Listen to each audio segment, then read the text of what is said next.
তো বন্ধুরা good morning. আজকে অনেকটা বেলা হয়ে গেল আসতে, কিন্তু রান্না বান্না কিন্তু কাটাকুটি কিন্তু চলছেই। এই দেখো এখানে বাড়ির গাছের কুমড়ো শাক কেটে একদম বালতিতে নিয়ে নিয়েছি, কারণ ভালো করে ধুয়ে ভাপাতে বসাবো। তো বেসিক্যালি আমি শাক ভাপিয়ে করি না, কিন্তু কুমড়ো শাকটা করি। তো এই দেখো আলু বেগুন দিয়ে করব। তো একটা বেগুন তো দিলাম, আর আলু অনেকগুলো কাটা গেছে, দুটো আলু দিলে হয়ে যাবে মনে হচ্ছে। একটা রেখে দাও, তাহলে কি করবো। তো এই যে চলো, আর এই দেখো কটা পাতা না আবার রেখে দিয়েছি। তো দেখি কালকে নয় পরশু দিন একটু বাটা খাবো। একদম কচি কচি পাতা, পুরো একদম পরিষ্কার করে দেওয়া হয়েছে, মানে ফুল হচ্ছে না ফলও হচ্ছে না। তো কী করবো, তো কেটে বাদ দিয়ে দিই, মানে কেটে একদম সবাইকে দিয়েছি। তো এই যে এখন বেগুন আলু দিয়ে বড়ি দিয়ে একদম কুমড়ো শাক করবো। কালকে আবার কুমড়ো নিয়ে এসছে, কুমড়োটা দেখাও, দাও এদিকে আমার দিকে। কুমড়ো নিয়ে এসছে, এবার কুমড়ো শাকে তো কুমড়ো দেওয়া যাবে না, তাই কুমড়োটা রেখে দেবো। তো ওইদিকে ভাত হয়ে গেছে, কিন্তু ভাত হয়ে ডাল বসিয়ে দিয়েছি, মুগ ডাল। আর এই এখন মানে এই সবজি কটা কেটে দিয়ে দিলাম বেগুনটা। একটাই তো তরকারি, বেশি তো তরকারি করবো না, ডাল করব। এটাও কিন্তু একদম কচি, আগেরটাও কচি ছিল, এটাও কচি একদম। বেগুন কচি ঠিক, কিন্তু আবার ভেতরে ভেতরে না একই সময় পোকা থাকে। যাই হোক, কিন্তু নরম বেগুনগুলো জানো। আরে নরম তুমি এখন দেখছো, আমি যখন নেওয়া কি শক্ত, আমি কিভাবে কে জানি। না নরমই আছে। তো এই যে আলু বেগুন বড়ি দিয়ে একদম শাক হবে, দিয়ে হাফ বালতি শাক হয়েছে, ডাঁটা শাক দিয়ে। আর এই যে তাই দেখবে কত হয়ে যাবে, আলু আর লাগবে না, এই আলুটা রেখে দিই। আর এই যে উচ্ছে নিয়ে নিয়েছি, উচ্ছেগুলো গোল গোল করে তিতর ডাল করে দেবো। ভাবো না ভাজা করবো, তিতর ডাল করবো। এই গরমে রোজ তিতো খেলে রোজই ভালো। তো যাই হোক, আবার সেদিনকার উচ্ছেটা, এই উচ্ছে বলছি, নিম পাতা এনেছিল, ওটাও আবার আমি ভেজে গুঁড়ো করে রেখেছি। ওটা দেখি কবে হয়, কালকেও হতে পারে। আবার সোমবার তো খেতে নেই, রবি সোম না খেলেই ভালো তিতো, কারণ রবিবার নাকি নিম পাতার জন্মবার, খেতে নেই। তো যাই হোক, উচ্ছেটা আবার কোনো বাধা নেই, সব দিনই খাওয়া যায়। তো চলো গোল গোল করে উচ্ছে কেটে নিচ্ছি, ডালে দেব। তো আজ শুক্রবার, পেঁয়াজ রসুন বাদে রান্না। তো চলো শাকটা এখন ভাপাতে বসাবো। আর সবজি কাটা কিন্তু আজকে কিছুই নেই, হয়ে গেল একদম কমপ্লিট। শাকটা আগে কেটে ফেলেছি, এখন এত জাবড়া হয়েছিল সেগুলো দেখাতে পারিনি। মানে কী করে দেখাবো, এখন চারিদিকে শাক নিয়ে বসে রয়েছি, পরিষ্কার করে কেটে ফেটে তারপরে এলাম। তো চলো, এই দেখো উচ্ছে কাটা কমপ্লিট, আর সাথে আলু বেগুন সব কেটে নিলাম। তো চলো এবার একদম সরাসরি রান্নায় চলে যাবো। ওদিকে ডাল বসিয়ে দিয়েছি, ভাত হয়ে গেছে, এখন এটা ভাপিয়ে এটাও রান্না করবো। তো চলো সোজাসুজি রান্নায় চলে যাই। এই যে কুমড়ো শাক ভালো করে ধুয়ে ভাপাতে বসিয়ে দিয়েছি, আমি তো ভাপিয়েই করি জানো। আর এই সাইডে এই যে মুগ ডাল সেদ্ধ হচ্ছে, তো ওটা হয়ে গেছে, ভাত তো হয়েই গেছে। তো চলো এখন এটা ভাপিয়ে নিই, তারপরে কি করি না করি শেয়ার করব, দেখতে থাকো। এই যে প্রথমে পাঁপড় ভেজে নিচ্ছি, এদিকে পাঁপড় ভাজা চলছে, আর এদিকে কিন্তু শাক ভাপানো হয়ে গেছে। এখন নাবিয়ে এটা তরকারি করতে বসাবো। তো দেখো কিছুটা পাঁপড় ভেজেছি, এখনো পাঁপড় ভাজা হচ্ছে, আরও কিছু ভাজবো। তো চলো দেখতে থাকো, এরপরে কি করি না করি শেয়ার করবো। বন্ধুরা বড়িটা ভেজে তারপরে কালো জিরে আর শুকনো লঙ্কা ফোড়ন দিয়ে দিলাম উচ্ছে, আর দিয়ে দিলাম সাথে হলুদ। তো এখন উচ্ছেটা ভেজে তারপরে ডালটা ফোড়ন দেবো। তো চলো উচ্ছেটা একদম লাল লাল করে, হালকা লাল লাল করে ভেজে নিই, তারপরে আবার আসছি।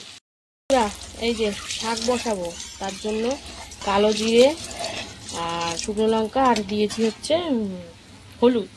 তো চলো এরপরে ফোড়নটা ভাজা হয়ে গেছে, দিচ্ছি আলু আর বেগুন। আলু বেগুন দিয়ে একটু হালকা তেলে নিই, তারপরে শাক দেবো। তো চলো সুন্দর করে মিশিয়ে নিলাম, আর হলুদ অল্প করে দিয়েছি, এখনো হলুদ দিতে হবে আরও। তো চলো এদিকে তো এটা হচ্ছে, আর এইদিকে উচ্ছেটাও দেখো হালকা ভাজা হয়েছে, বেশি ভাজিনি, আর একটু ভেজে তারপরে ডালটা দেবো। তো দেখতে থাকো। এই যে হালকা করে ভেজে নিয়েছি। তো চলো এবারে সিদ্ধ করে রাখা মুগ ডালটা দিয়ে দেবো। তো এই যে দিয়ে দিচ্ছি, কালকে চেয়েছিলাম লাউ ডাল, আজকে খাচ্ছি তিতর ডাল।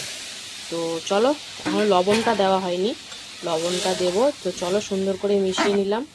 তো একটু ফুটিয়ে নিই লবণ দিয়ে, তারপরে তোমাদেরকে আবার দেখাবো। তো দেখতে থাকো। ডালের মধ্যে দিয়ে দিয়েছি লবণ, দিয়ে সুন্দর করে এখন ফুটিয়ে নেব।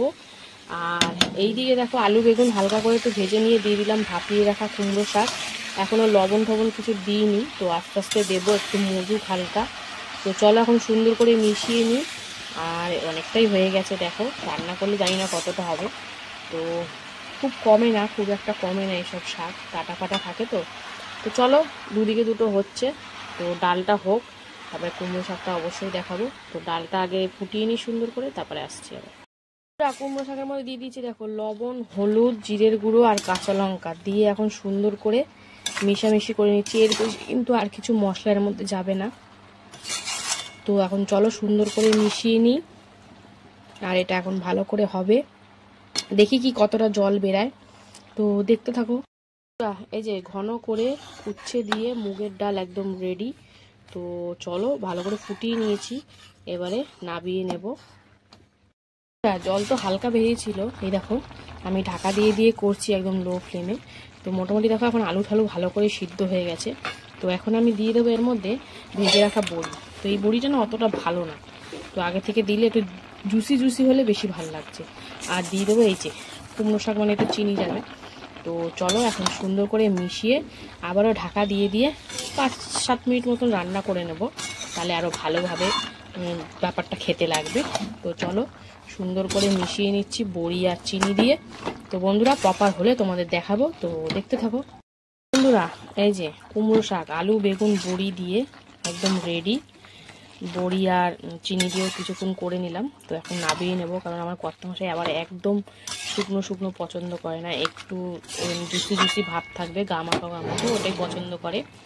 তো চলো রান্না বান্না তো আগে কমপ্লিট, একদম সিম্পল, বেশি কিছু রান্না করিনি। শুক্রবার তো, শুক্রবার সেরকম কিছু রান্না বান্না সেরকম জুতের হয় না। তো যাই হোক চলো নাবিয়ে নিই। আর কেমন লাগলো আজকে রান্নাবান্না কমেন্টে জানিও, ভালো লাগলে লাইক কমেন্ট শেয়ার করে ফলো করে পাশে থেকো। তো চলো এখনের মতন টাটা, আবার চলে আসবো দুপুরে খাবার ভিডিও নিয়ে। ততক্ষণ জন্য সবাই সুস্থ থেকো, ভালো থেকো। হ্যালো বন্ধুরা, শুভ দুপুর। তো প্রতিদিনকার মতন কিন্তু দুপুরের লাঞ্চ থালি নিয়ে চলে এসেছি। তো আজকে তো শুক্রবার, আর শুক্রবার মানেই তো পুরোপুরি নিরামিষ। তো চলো আজকে মেনুতে কি কি রেখেছি তোমাদেরকে সেটা প্রথমে বলে দিই। তো মেনুতে কিন্তু প্রথমে তো রয়েছে দেখো গরম গরম ভাত রয়েছে, এখানে গন্ধরাজ লেবু, এখানে রয়েছে কুমড়ো শাকের চচ্চড়ি, রয়েছে ডাল, সেটাও আবার কিন্তু এই যে উচ্ছে দিয়ে মানে তিতর ডাল, সাথে রয়েছে পাঁপড় ভাজা। তো এই হচ্ছে আজকের দুপুরের মানে খাবার। তো চলো আমি কি করে খাই দেখো। আমি কিন্তু কুমড়ো শাক করেছি, বাড়ির কুমড়ো শাক, যেটা আলু বেগুন বড়ি দিয়ে করেছি। প্রথমে একটু ডাটা চিবিয়ে নিই। তো বন্ধুরা কি বলবো, দারুণ এত শাক হয়েছে, সবাইকে ভাগ করে দেওয়া হয়েছে, আশেপাশে যতজনকে দেখা হয়েছে। তো যাই হোক একটু লেবু চিপে নিলাম। আলু বেগুন বড়ি দিয়ে কিন্তু কুমড়ো শাক বেশ ভালো লাগছে খেতে, আমার শাক পাতা না ভীষণ পছন্দ। তো যাই হোক আমি শাক দিয়ে খেয়ে নিচ্ছি সুন্দর করে মেখে মুখে। তো বেশ টেস্টি হয়েছে, আর একদম গন্ধরাজ লেবু দিয়ে চিপেছি, তো আরও ভালো লাগছে। তো বেশ দারুণ লাগছে। একটু লঙ্কাও, কাঁচা লঙ্কার দানাগুলো একটু নিয়েছি যাতে হালকা ঝাল ঝাল ভাবটা ওঠে। তো বেশ ভালো লাগছে, কুমড়ো শাক দিয়ে অনেকটা ভাত খাওয়া হয়ে যাবে। তো আর সাথে তো পাঁপড় ভাজা রয়েছেই, ওটাও একটু কামড় দিয়ে নেব। তো চলো কুমড়ো শাকটা দিয়ে খেয়ে নিই, তারপরে আসছি আবার। তো কুমড়ো শাক দিয়ে খাওয়া কিন্তু কমপ্লিট, বেশিরভাগ ভাতটা কুমড়ো শাক দিয়ে খাওয়া হয়ে গেছে। এবারে কিন্তু রয়েছে কি বলো তো ডাল। তো ডালের মধ্যে কিন্তু গন্ধরাজ লেবুটা একটু চিপে চাপে নিচ্ছে, আর ডালটা না বেশ আজকে ঘন হয়ে গেছে, দেখো মুগের ডাল তো অনেকটাই ঘন, সাথে উচ্ছে দিয়ে। আর উচ্ছে তো আমার খুব পছন্দের, তোমরা জানোই, উচ্ছে নিম পাতা। তো উচ্ছে দিয়ে ডাল করেছে আমার কর্তামশাই। এবার উচ্ছে এমনি ভাজা খাবে, কিন্তু এই ডালে তরকারি এসব ভালো লাগে না, সেদ্ধ। তো যাই আমার ভালো লাগে, আমি উচ্ছে দিয়ে ডাল করলাম। আমি আলাদা আলাদা করতে যাবো, একবারেই করে দিলাম। তো দেখো লেবু দিয়ে চটকে আর ডাল দিয়ে মেখে, ওফ সেই লাগছে খেতে বন্ধুরা। যদি এর সাথে একটু আলু মাখা হতো তাহলে তো কোনো কথাই নেই, কিন্তু আলু মাখা পেঁয়াজ ছাড়া আবার ভালো লাগে না, আমরা পেঁয়াজ ছাড়া খাই না, ওই জন্য আর আলু মাখাটা করিনি। তো যাই হোক সময় হাতে কম ছিল, শাক ডাল আর পাঁপড় ভাজা দিয়ে আজকে চালিয়ে দিলাম। কেমন লাগলো কমেন্টে জানিও, ভালো লাগলে পাশে থেকো, টাটা।